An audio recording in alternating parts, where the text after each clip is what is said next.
وزیر اعلیٰ پنجاب مریم نواز شریف کے ویژن کے تحت راولپنڈی سمیت پوری ڈویژن میں پارکوں کی خوبصورتی، صفائی اور بہتری کے لیے جامع اقدامات کیے جا رہے ہیں۔ آئیے دیکھتے ہیں اس رپورٹ میں۔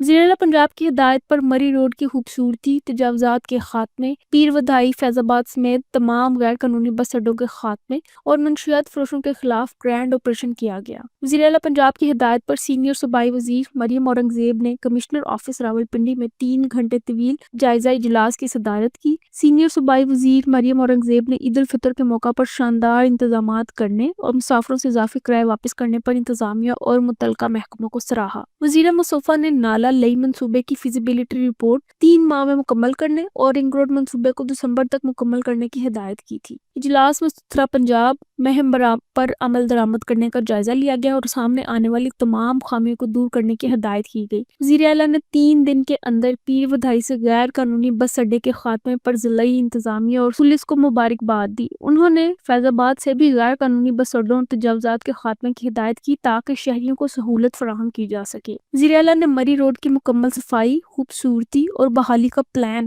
آئندہ جمعے تک مکمل کرنے کی ہدایت دی تھی۔ مریم اورنگزیب نے کہا کہ راولپنڈی ڈویژن میں تجاوزات کے خاتمے پر شہریوں سے خوشی کا اظہار کیا۔ وزیر اعلیٰ نے پولیس کو ہدایت کی ہے کہ راولپنڈی ڈویژن کو منشیات سے پاک بنانے کے لیے خصوصی اقدامات کیے جائیں۔ انہوں نے بارڈر ایریاز میں نگرانی اور گشت بڑھانے کی بھی ہدایت کی ہے۔ وزیر اعلیٰ پنجاب کی ہدایت پر منشیات فروش مافیا کے خلاف کریک ڈاؤن کی منظوری بھی دی گئی ہے۔ بعد ازاں سینئر وزیر مریم اورنگزیب نے متعلقہ حکام کے ہمراہ راولپنڈی کے مختلف ہسپتالوں میں راجہ بازار، فوارہ چوک اور صدر کا دورہ کیا اور تجاوزات کے خاتمے اور ہسپتالوں میں مریضوں کے علاج معالجے کے لیے کیے گئے اقدامات کا جائزہ کیا۔